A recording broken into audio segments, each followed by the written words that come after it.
Cette vidéo est sponsorisée par Cambly, plus d'informations en fin de vidéo. Yo, j'espère que vous allez bien. On est sur un petit changement de décor parce que pour la première fois depuis très longtemps, pour la première fois tout court, je ne tourne pas chez moi. J'ai pris des studios. Alors je voulais pas vous l'annoncer comme ça, je voulais les décorer, etc., faire un petit reveal et ensuite vous faire une petite visite. Mais en fait, ça se passe pas comme ça quoi. Ça se passe genre j'ai des vidéos à tourner et j'ai commencé à bouger mon matos. Et en fait, je tourne mes vidéos là où il y a mon matos et c'est pas prêt quoi. Et je vous le ferai plus tard la visite. C'est ça YouTube quoi. Donc ça montre bien que studio ou pas studio, en fait ma manière de travailler reste la même. C'est-à-dire un petit peu à l'arrache et surtout très fait à la maison. Un petit peu. Mais c'est pas le sujet de cette vidéo. Cette vidéo, elle parlait des serial killers. Est-ce que vous avez vu ou entendu parler du show Netflix Dahmer? Non, parce que c'est dans l'air. Hein. Dahmer. Et j'en fais un malheur. Bon, ça va, c'est un jeu de mots, vous allez pas en faire tout un fromage. Donc Dahmer, c'est une série Netflix sur un serial killer qui s'appelle Jeffrey Dahmer. Et ça a été un succès de fou sur Netflix. Je crois que ça l'est encore d'ailleurs, c'est toujours un succès de fou. Pour vous dire, c'est la série qui a été le plus vue en semaine 1 à sa sortie. Genre plus que Squid Game par exemple. Squid Game, qui je le rappelle, a été un tel hit que j'en ai fait une vidéo. Sachant que pour que je fasse une vidéo sur une série, c'est que quand même... Voilà, je l'ai fait que pour 2 séries, je crois, c'est Squid Game et Game of Thrones. Donc vraiment, énorme hit. Ici, on a une liste de toutes les séries qui ont fait mieux que Dahmer en une semaine. Et on remarque que soit, c'est pas la semaine 1, soit si c'est la semaine 1, c'est la semaine 1 d'une série où genre c'est la Xème saison. Donc elle a eu le temps de fédérer des gens, quoi. Première semaine, première saison, c'est Dahmer qui est au top. Et j'avoue, je trouve ça fascinant, quoi. Alors moi, à titre perso, j'ai pas regardé la série. J'avoue, il y a un petit truc qui me gêne dans le fait que ce soit une histoire vraie, qu'il y ait eu des victimes et tout. Je sais pas, par exemple, ces lunettes à Jeffrey Dahmer, elles se vendent 150 000 $. Ça fait cher pour corriger une myopie quand même. En fait, il y a une vraie glorification du personnage et il a été tellement glamorifié que son père envisage de porter plainte contre Netflix. Genre, t'imagines, genre c'est tellement... Ça a été glamorifié que son père... Je vais refaire cette phrase. Mais son père, il se dit, les gars, quand même, vous êtes allés un petit peu trop loin. Son propre père, quoi. Et d'ailleurs, cette glorification, c'est un phénomène qu'on retrouve sur d'autres serial killers, par exemple Charles Manson ou John Wayne Gacy, dont on a revendu les affaires aussi, quoi. En fait, c'est tellement fréquent comme phénomène qu'il y a un terme pour ça que je ne connaissais pas, qui s'appelle murderabilia. En fait, c'est le mélange du mot latin memorabilia, donc qui veut dire souvenir, et murder, qui veut dire meurtre. En anglais, pas en latin. En fait, les murderabilia, c'est tous les objets qui ont appartenu ou qui représentent un tueur. Et pour vous dire à quel point c'est un business, eBay, en 2001, ils ont interdit la vente de murderabilia. Toutes les transactions de souvenirs autour des meurtres ou des groupes violents, comme par exemple les nazis. Franchement, si même eBay refuse de se faire de l'argent sur quelque chose, c'est que ça commence à être vraiment touchy. Alors pourquoi il y a une telle hype autour de personnages aussi monstrueux, quoi? Pourquoi quand j'ai envie d'acheter une perruque qui ressemble un petit peu aux cheveux de Jeffrey Dahmer, on me propose ces lunettes? Tellement il y a des gens qui achètent ces 2 objets ensemble. Et c'est peut-être en lien avec le fait que ce soit bientôt Halloween. Me regardez pas comme ça, j'ai le droit d'acheter une perruque si j'ai envie. Le premier concept qui nous vient en tête lorsqu'on parle de tout ça, c'est évidemment celui de curiosité morbide. Et ce qui est cool, c'est qu'il y a eu des études dessus. Ça vous a manqué les petites études ou pas? Moi, personnellement, je suis très content là de refaire une vidéo où je vous balance une petite étude. Ça me fait plaisir, c'est mon petit péché mignon. Par exemple, il y a une étude de Suzanne Oosterwijk, chercheuse en psychologie à l'université d'Amsterdam. Alors l'étude, elle s'appelle Choosing the Negative, a Behavioral Demonstration of Morbid Curiosity. Donc en français, choisir le négatif, une démonstration comportementale de la curiosité morbide. Et en gros, elle a pris des gens et elle leur a fait choisir à chaque fois une image négative, neutre ou positive. Et à chaque fois dans des contextes différents, c'est-à-dire un contexte social, un contexte physique, un contexte naturel. Par exemple, ce qui est négatif social, ça va être une scène de guerre. Ce qui est négatif physique, ça va être par exemple un visage mutilé. Ou ce qui est négatif de l'ordre de la nature, ça va être une attaque de requin par exemple. Et en conclusion de son étude, elle nous dit la chose suivante. Le premier but de cette étude était d'examiner dans un environnement expérimental contrôlé si les gens choisissent délibérément de voir des images qui montrent la mort, la violence ou la blessure, plutôt qu'une alternative non négative. L'étude présente a démontré constamment que les participants choisissent de voir des images qui montrent la mort, la violence ou la blessure. Ça a le mérite d'être clair, même si on s'en doutait un petit peu.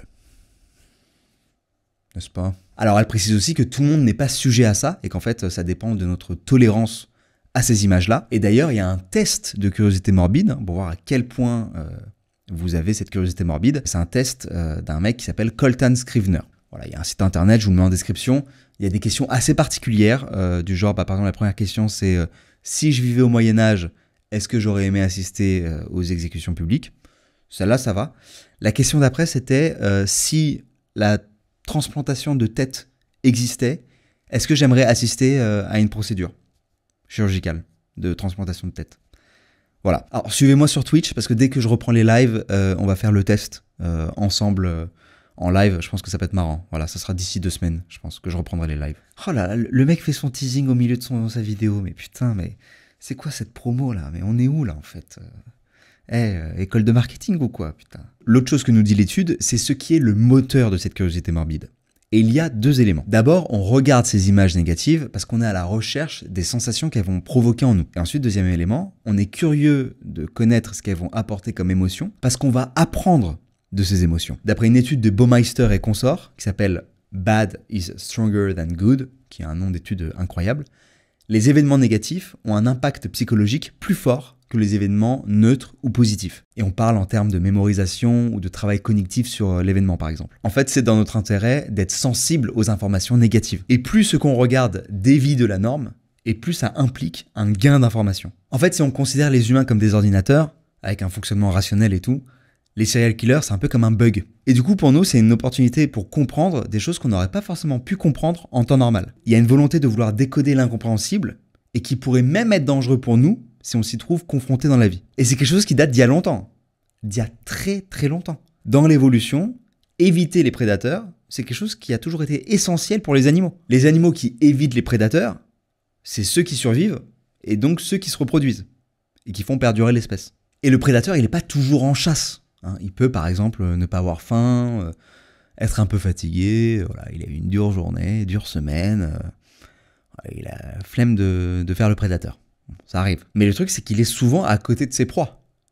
Et les proies, elles aiment bien comprendre en fait comment se comporte le prédateur. Faut que les proies comprennent quand est-ce qu'elles pourraient être en danger. C'est pour ça qu'il y a un comportement hyper contre-intuitif qui existe. C'est quand les proies, au lieu en fait de fuir un prédateur, elles vont s'approcher de lui. On appelle ça Predator Inspection, qu'on pourrait traduire par l'inspection du prédateur. Mais bon, ça sert à rien que je vous fasse la traduction. Tout le monde parle anglais ici. Et si vous ne parlez pas anglais, restez pour voir le sponsor de cette vidéo. Alors aujourd'hui, le danger, il est assez faible de se retrouver nez à nez avec un lion, par exemple, quand vous allez faire votre course. Votre course. Le mec fait une seule course. Je veux ce produit et rien d'autre. Vraiment. Et en regardant et en écoutant des histoires de serial killers, en fait, notre cerveau, il se dit, je vais analyser ça un peu comme il analysait à une époque les comportements des animaux prédateurs, le tout dans le but de survivre. Bon, après, à ma connaissance, il n'y a pas eu d'études sur le Predator Inspection de la part de l'homme en lien avec les serial killers. C'est une théorie, ça. Mais en gros, en regardant des séries comme Dahmer, peut-être qu'inconsciemment, on cherche des réponses à des questions genre comment reconnaître un serial killer, si je suis face à un serial killer, comment je fais pour en sortir, ou encore, c'est quoi la pire manière de devenir une star sur Netflix? On récolte des informations qu'on peut imaginer comme cruciales, quoi, à un prix assez faible, de 9 € par mois, à peu près. Et cette recherche d'informations, elle explique en partie, même si elle ne le justifie pas, mais elle explique en partie pourquoi on est intéressé plutôt par des histoires tirées de faits réels plutôt que des fictions. Ted Bundy, Ed Kemper, Dahmer, les gens aiment en fait quelque part ces histoires parce qu'ils n'ont pas envie de finir comme dans ces histoires. Mais le souci de parler d'histoires vraies, c'est ce qu'on a vu au début de la vidéo, c'est la glamorisation. C'est quelque chose qui a marqué la criminologue Xanthé Mallette, nom très particulier. Oui, écoutez, il est quoi? Il est quelle heure? Il est 4h10 du matin. Je peux bien juger un nom.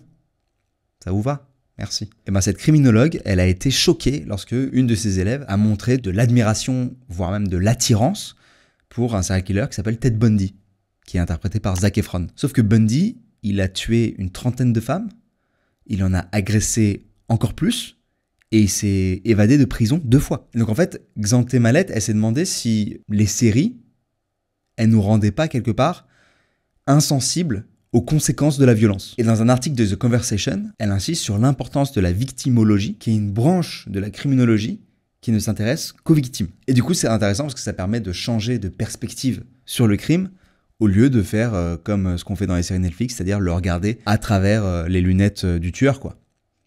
Lunettes au passage à 150 000 balles. En revanche, ce que cette fictionnalisation de la réalité permet, c'est la catharsis d'Aristote. Et ouais, on en a déjà parlé sur cette chaîne il y a 7 ans, je crois. Je crois que c'était le coup de fil 9, si je dis pas de bêtises. Pour Aristote, on est sujet à une épuration des passions qu'on appelle catharsis. En gros, on a des passions qui sont au fond de nous. Quand je dis passion, c'est dans le sens philosophique du terme, c'est-à-dire que c'est ce qui va troubler notre âme. Donc en gros, on a des passions qui sont au fond de nous, qui se développent plus ou moins selon notre caractère, et qui se libèrent grâce à l'émotion qui est procurée par la représentation scénique, donc par ce qu'on voit sur la scène. Et c'est une métaphore, c'est-à-dire ce qu'on voit sur la scène, ça peut être ce qu'on voit à la télé. Et Aristote nous explique que pour que la catharsis fonctionne, il faut 2 choses. D'abord, il faut qu'on s'identifie aux acteurs des tragédies, que ce soit, encore une fois, sur scène, dans la littérature, à la télévision, peu importe. Donc c'est-à-dire qu'il faut que les acteurs aient des vies ou des réactions qui peuvent nous ressembler. En gros, il faut qu'il y ait une imitation de la vie, quoi. Donc là, on voit bien que si c'est trop loin de la réalité, ça marche pas. Donc ça, c'est la première chose, c'est une sorte de terrain de base. Et ensuite, la deuxième chose, ça va être ce qui va enclencher le mécanisme. Quand on regarde une représentation qui inspire terreur ou pitié, par exemple, ça n'a pas du tout la même force que si c'était dans la réalité. Donc on peut regarder une scène horrible et la supporter. Et ça va nous permettre d'avoir une prise de conscience. Et donc ça nous permet de nous purger d'émotions qu'on aurait ressenties si ce n'était pas une représentation scénique. Dans le cas d'une scène horrible, ça permet de nous purger de la peur, par exemple. Donc c'est pour toutes ces raisons, la curiosité morbide, la Predator Inspection, la catharsis, que le true crime, donc quand on parle des crimes qui ont réellement eu lieu, a énormément gagné en popularité. On peut le voir par exemple sur ce graphique, où on voit la demande des documentaires aux États-Unis, et on voit qu'en fait en un an, le true crime, il a pris plus 60%. Entre 2020 et 2021. Aussi bien Dahmer que l'arnaqueur Tinder ou que l'affaire du petit Grégory, qui sont des choses qui n'ont rien à voir en termes de conséquences pour les victimes. On voit bien avec toutes ces choses-là que c'est vraiment quelque chose qu'on consomme énormément. On voit à quel point ces 3 trucs que j'ai cités ont été des phénomènes ces dernières années. Le true crime, c'est une partie très importante de ce qu'on consomme.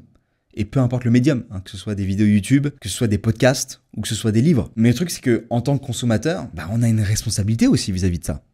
C'est-à-dire que plus on consomme de ça, et plus on va produire de ça. Alors j'ai été curieux de savoir, c'est quoi le risque à peu près de se faire tuer par un serial killer. On parlait quand même de cette curiosité morbide et de ce Predator Inspection, dans un but aussi de prendre des informations, notamment pour survivre s'il y a besoin. Alors il y a un mec qui s'appelle Jacob Smith qui a fait des calculs, je vous les mets en description si vous voulez les regarder. Et en gros, c'est une chance sur 600 000 de mourir par un serial killer aux États-Unis, qui est quand même un pays assez fertile en termes de serial killer. Pour vous donner un ordre d'idée de comparaison, mourir en voiture, c'est une chance sur 8000. Donc pour votre survie, ça paraît quand même plus rentable de regarder des vidéos de crash de voiture, quoi. Peut-être une prochaine tendance Netflix, qui sait. Mais donc, est-ce que récolter des informations sur un serial killer pour s'en protéger, et donc qui n'arrivera probablement jamais, est-ce que ça vaut le coup par rapport à cette glorification et à la souffrance des familles des victimes, la souffrance de voir la personne qui a tué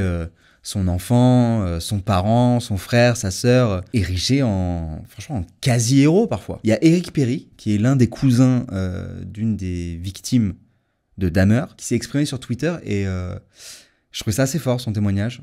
Je vous le lis. Je ne veux dire à personne ce qu'il faut regarder, mais si vous êtes vraiment curieux de connaître les victimes, ma famille, les Isbell, est en colère contre cette série. C'est retraumatisant, encore et encore, et pourquoi faire? De combien de films, émissions, documentaires avons-nous besoin? Et donc il y a cette vidéo où on voit la vraie scène qu'il y a eu, qui a été filmée, et la scène qui est dans la série. Et donc il ajoute, genre, recréer le fait que ma cousine craque pendant le procès devant l'homme qui a torturé et tué son frère, c'est un délire. Un délire.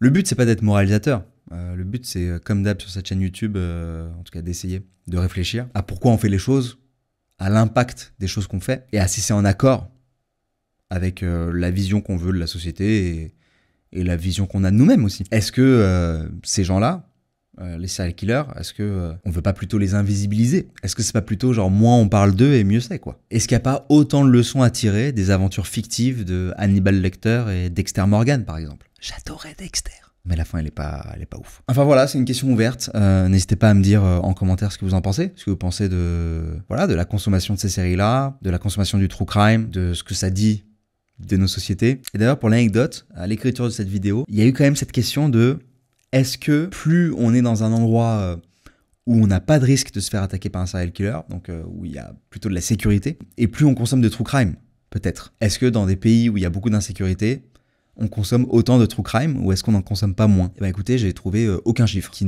vient valider cette théorie. J'aimais beaucoup cette théorie, mais a priori elle est fausse. Mais je voulais quand même vous la partager parce que... Mais elle est fausse. Mais elle est jolie, je l'aime bien. Mais elle ne correspond pas à une réalité. Vous connaissez Cambly. Cambly, j'en ai parlé maintes fois sur cette chaîne YouTube. C'est des partenaires de longue date que j'apprécie. Cambly, c'est tout simplement la plateforme pour apprendre à parler anglais. C'est un apprentissage qui se fait par l'oral. Vous choisissez votre tuteur. Donc c'est un tuteur, vous choisissez genre d'où il vient. S'il vient d'Angleterre, s'il vient d'Irlande, s'il vient d'Australie, etc.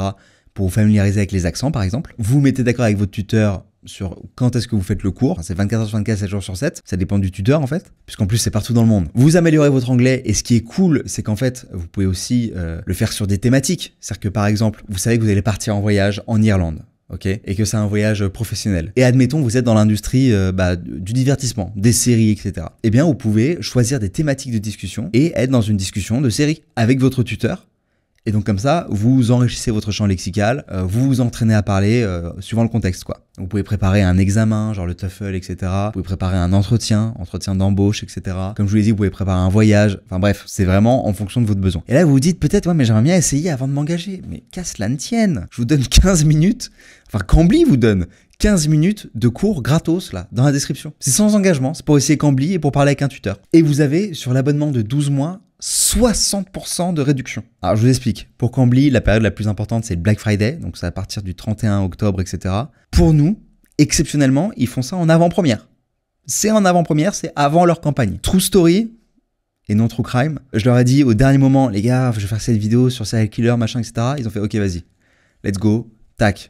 On te fait la campagne. C'est la réduction la plus importante de l'année. 60% sur 12 mois. Je vous vends ça trop bien, les gars. Et donc, c'est une opportunité pour investir un peu dans soi-même, finalement. Hein, vous savez à quel point l'anglais, c'est important. Toutes mes recherches, la plupart du temps, sont en anglais. C'est sur des articles en anglais. Je fais de plus en plus de live Twitch où des fois, on react à des trucs qui sont en anglais. Enfin, vraiment, ne pas parler anglais, c'est se couper quand même d'une grosse partie de ce qui se fait sur Internet, quoi. Et dans le monde, mais sur Internet principalement. Bref, ça se passe sur cambly.info/SiriusNorthBF, comme Black Friday ou comme Best Friend, mais on n'est pas amis, n'oubliez pas, on est parapotes, ok? Et voilà, je les remercie encore une fois pour sponsoriser la chaîne, ça fait plaisir. Thanks a lot, Cambly. Vous avez vu cet accent? No worries. Oh, j'ai changé d'accent, c'est américain là. What's your name? Un peu de British. J'arrête, je suis insupportable. Mais vous savez pourquoi je suis insupportable? Parce qu'en vrai, ça me fait plaisir, quoi. Ça me fait plaisir de faire une vidéo. L'aide-vous des merdes, c'est un peu différent parce que je suis dans le jus, tac et tout, faut que ça aille vite, machin. Là, je suis un peu posé, je suis avec mon micro, je suis comme ça. J'ai des accoudoirs.